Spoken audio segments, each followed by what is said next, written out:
Fidèles internautes de Matin Libre Télévision, bonsoir, bienvenue à ce 20h, donc voici le sommaire. Journée de réflexion et de planification des membres du fan club Romuald Wadayi, ceci dans le but de mieux structurer leurs actions pour des impacts réels sur le terrain. Plus de précision dans ce 20h. Audience au Conseil économique et social, le président Conrad Gbagidi a reçu dans ses locaux l'ambassadeur de l'Allemagne près le Bénin. 3 points clés étaient au cœur des échanges. Les détails dans un instant. Première édition du tournoi Beach Soccer Faucon FC de Tonké, vainqueur de ce tournoi organisé par l'association Entre Jeunes. Voilà pour le sommet, le développement dans un instant.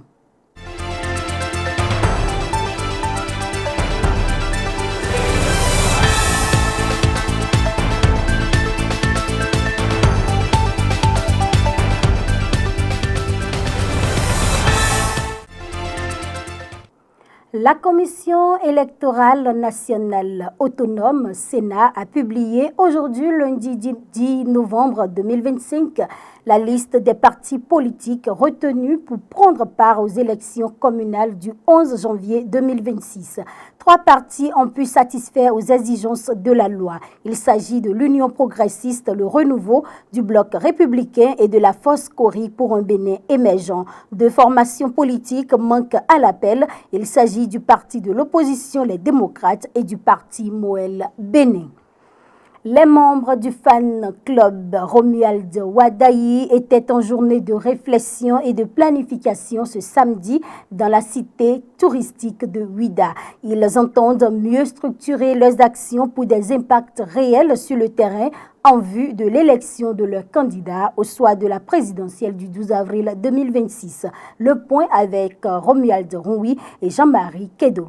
Dans la perspective de mener des actions efficaces et stratégiques en vue d'assurer une victoire éclatante de leur candidat à l'élection présidentielle du 12 avril 2026, les membres du fan club Romuald Wadayi se sont dotés d'une feuille de route ambitieuse. Réunis à Ouidah ce week-end donc pour une retraite nationale de planification stratégique, ils ont profité de ce cadre de réflexion pour définir les grandes orientations de leur mouvement. À l'ouverture des travaux, le coordonnateur national a salué l'engagement et la détermination de ses camarades, soulignant que l'efficacité et l'action politique reposent sur la méthode et la cohésion.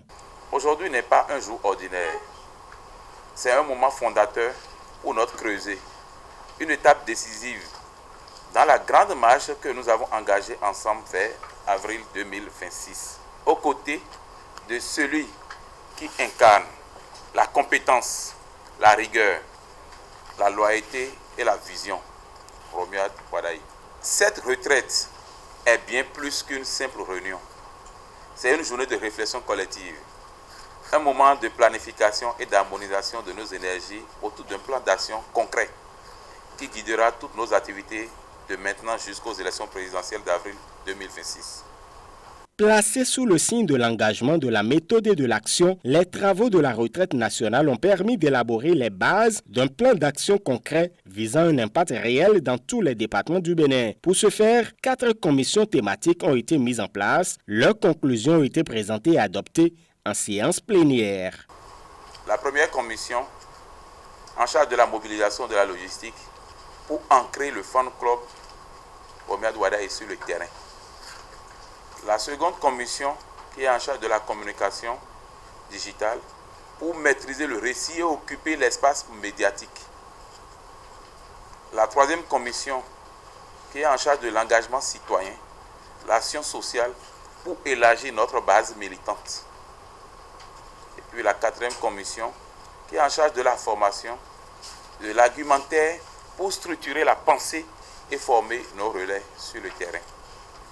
Ces commissions seront le cœur battant de notre fan club, le moteur de notre efficacité collective. Je suis animé vraiment d'une grande joie puisque la séance d'aujourd'hui nous a permis de définir un plan d'action pour les prochains mois à venir, puisque dans notre action de soutenir le candidat, nous devons nous planifier pour réellement atteindre la cible définie. Avec notre atelier, nous avons retenu qu'il y a beaucoup de choses à faire pour accompagner notre candidat et qu'on doit se mettre absolument au travail pour notre réussite. D'importants engagements ont été pris pour assurer une meilleure couverture du territoire national. Parmi les actions prioritaires figurent notamment la tournée nationale d'installation des coordinations départementales ainsi que le lancement du programme dédié à la jeunesse Romuald Wadagni, pas sans moi.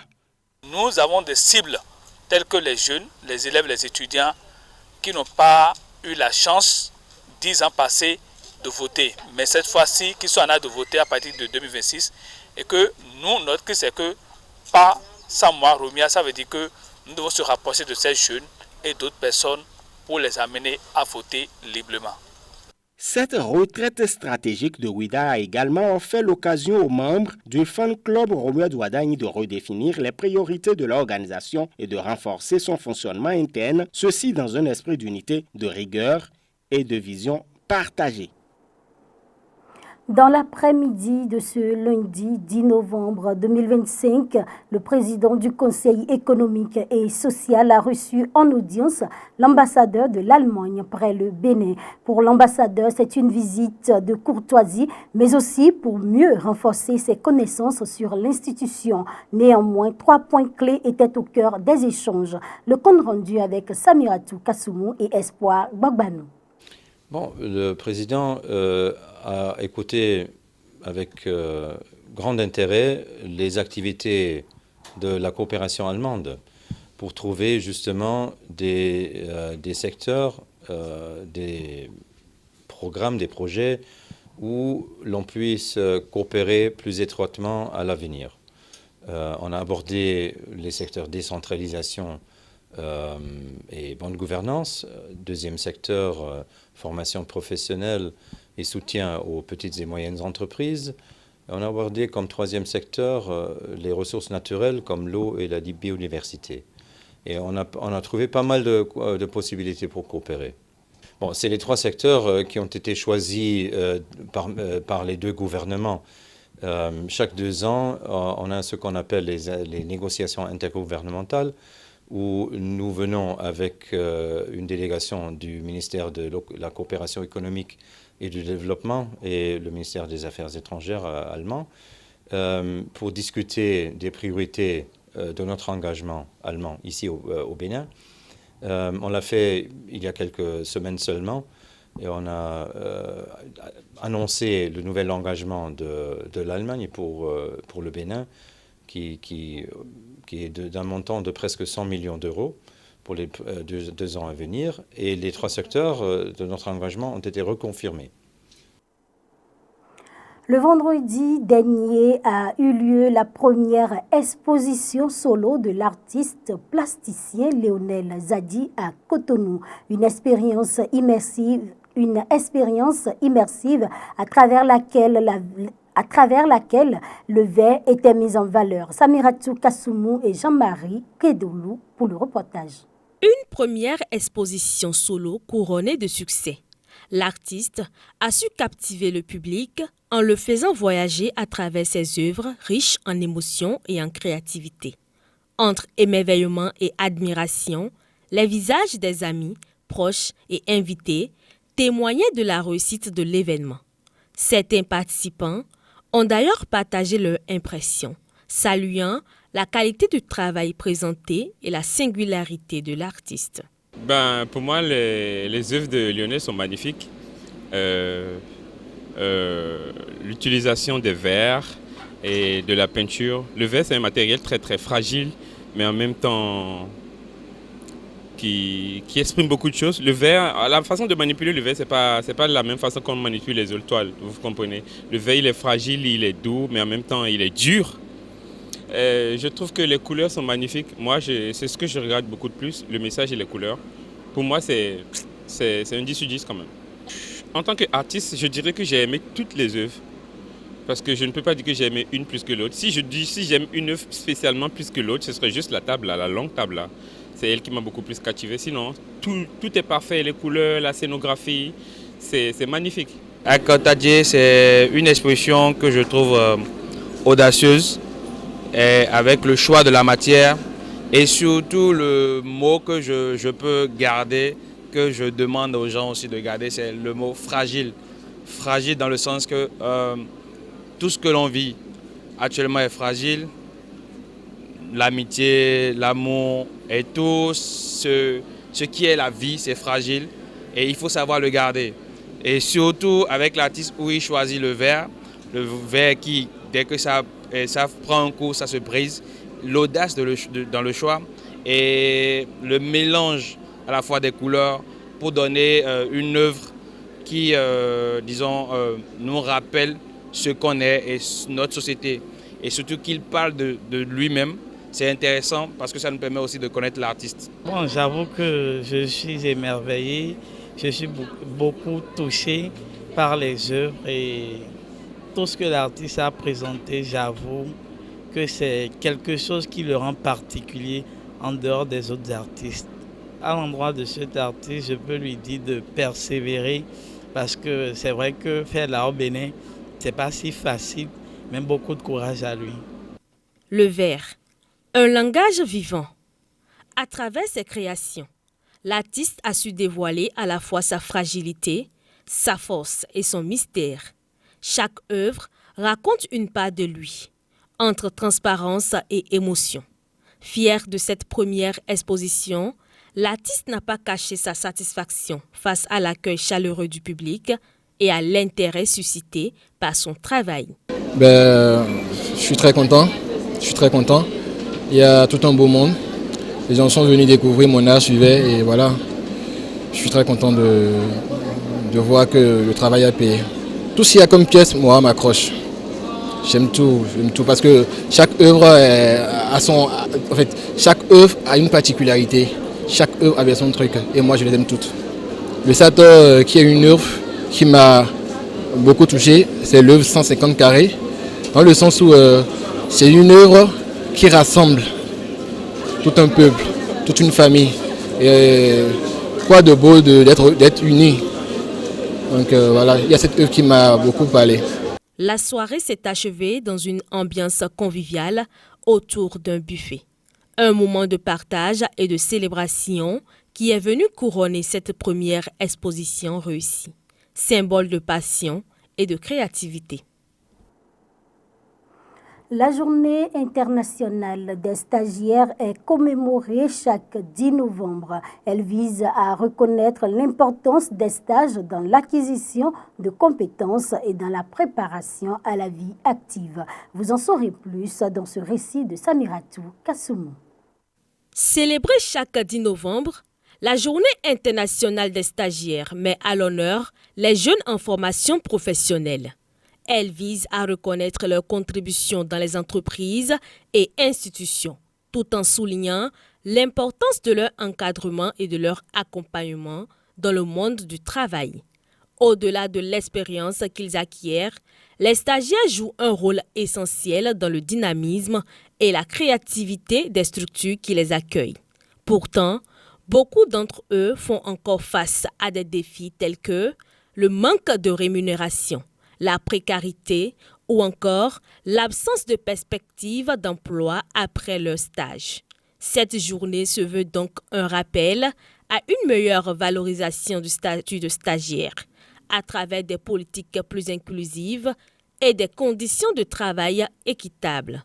Donner aux stagiaires la place qu'ils méritent, c'est investir dans l'avenir et dans la relève professionnelle de demain. Page sport à présent, Faucon FC de Djonké s'impose et entre dans l'histoire en remportant la toute première édition du tournoi Beach Soccer organisé par l'association Entre Jeunes. Une victoire éclatante qui met en lumière le talent et la détermination de cette jeune équipe sur le sable du terrain d'Akogbato à Fidjoussé.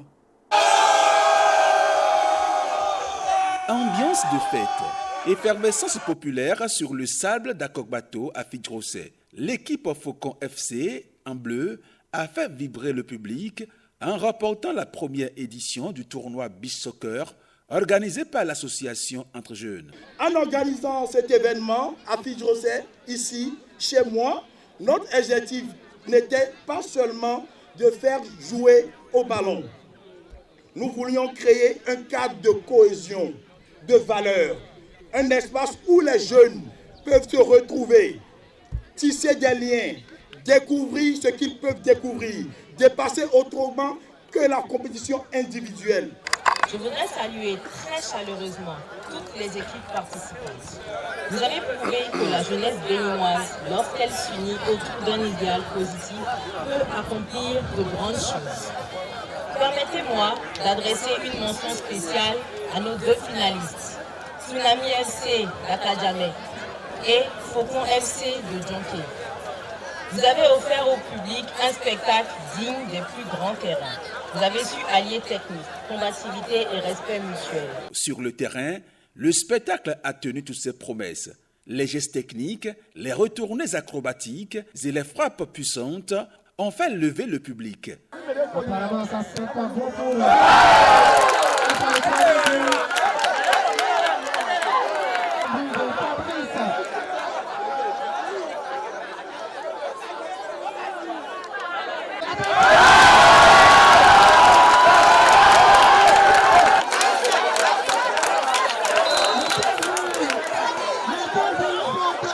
Dans cette finale très disputée, face à Tsunami d'Akadjamé, les Faucons se sont montrés plus efficaces, plus inspirés, s'imposant sur le score sans appel de 7-3.